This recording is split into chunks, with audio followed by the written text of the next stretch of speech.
बिस्मिल्लाहिर्रहमानिर्रहीम। अस्सलाम वालेकुम दोस्तों, टेस्ट स्मार्ट की जानिब से आप सबको अपने चैनल में खुशामदीद कहता हूं।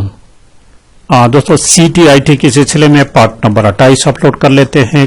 क्लास 10 के बुक को हमने शुरू किया है, यूनिट नंबर 4 अपलोड का। इसके बाद 2 यूनिट्स है, वो भी कोशिश करता हूं कि आज इसको मैं कंप्लीट करूं। तो यूनिट नंबर 4 की तरफ चलते हैं। देखिए दोस्तों, इसको मैं जरा बंद कर लूं। यूनिट नंबर 4,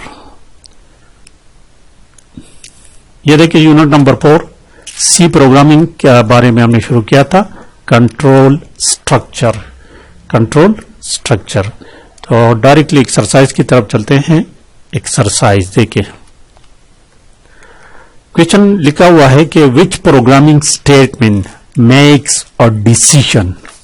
स्टेटमेंट मैंने आपको बताया था कि C++ प्रोग्राम जो है उनके 3 पार्ट्स होते हैं, 3 पार्ट्स होते हैं।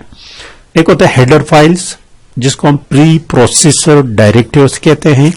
उसके बाद मेन फंक्शन होता है, और मेन फंक्शन के बाद जो 2 ब्रैकेट लगते हैं, ब्रैकेट ओपन और फिर ब्रैकेट बंद, उसके अंदर उसको बॉडी ऑफ द प्रोग्राम कहते हैं। और उस बॉडी में जो कुछ हम लिखते हैं दैट इज कॉल्ड स्टेटमेंट्स। ठीक है, तो कहते बॉडी में जो स्टेटमेंट हम लिखते हैं उसमें वो कौन सा स्टेटमेंट है जो डिसीजन करता है, जो फैसला करता है, तो वो है F condition. F condition, correct option is option A है। ब्रेक टर्मिनेट करता है, ये असाइन ऑपरेटर, ये इनपुट ऑपरेटर है। अच्छा देखिए, क्वेश्चन नंबर 2 देखिए,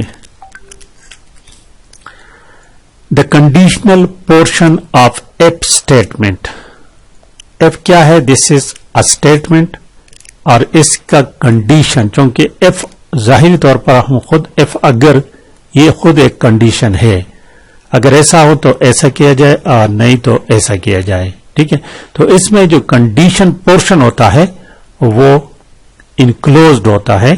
देखिए हम इस तरह लिखते हैं एफ, एफ, और इसके बाद हम छोटा ब्रैकेट लगाते हैं। एफ ए, सपोज मैं एक कंडीशन लिख रहा हूं, F A is greater than B, F A is greater than B. इसके बाद अगर स्टेटमेंट सिंगल स्टेटमेंट हो तो ब्रैकेट लगाने की जरूरत नहीं, लेकिन मल्टी स्टेटमेंट हो तो फिर हम यहां पर ब्रैकेट लगाते हैं इस तरह, और इसके अंदर स्टेटमेंट्स लिखते हैं हम।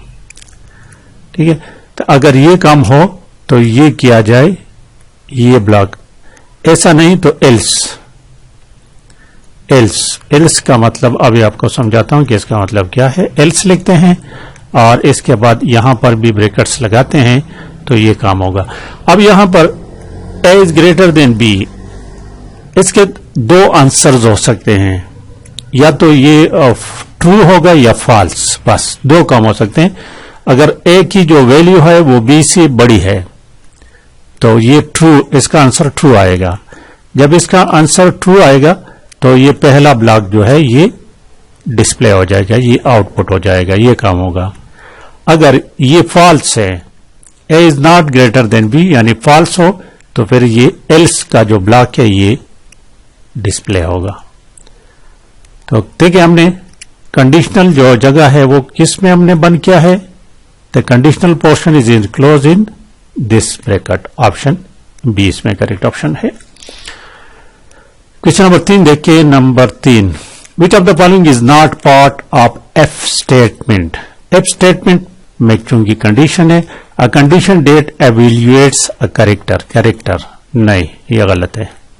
ठीक है, कंडीशन हमेशा वो ट्रू फॉल्स एवेल्युएट करेगा, या ट्रू ब्लॉक या फॉल्स ब्लॉक, जो ऊपर मैंने आपको बता दिए।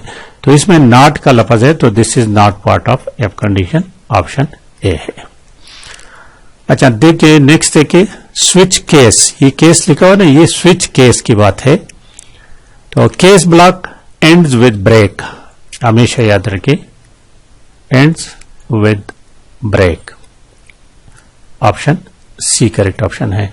यहां पर क्वेश्चन, लास्ट क्वेश्चन है, what is the output of the following code. इस कोड का क्या है ये मैं आपको बता चुका हूं। This is equal operator, this is equal या comparison operator.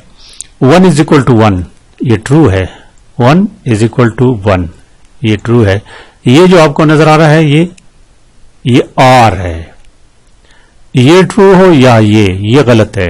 2 is not equal to 3 ये गलत है, लेकिन फिर भी इसमें से एक ठीक है। आर के बारे में मैं आपको बता चुका हूं, आर ऑपरेटर, आर ऑपरेटर का दोनों में से एक भी ट्रू हो तो ये ट्रू हो गया। इसका मतलब है कि ये स्टेटमेंट ट्रू है क्योंकि आर लगा हुआ है।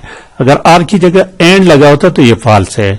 अभी मैंने आपको बता दिया कि अगर ये ट्रू हो तो पहला वाला ये प्रिंट एफ इनपुट ये आउटपुट होगा, तो इसका आंसर होगा गुड। यहां इस गुड लिखा हुआ है तो इस प्रोग्राम का आंसर होगा गुड।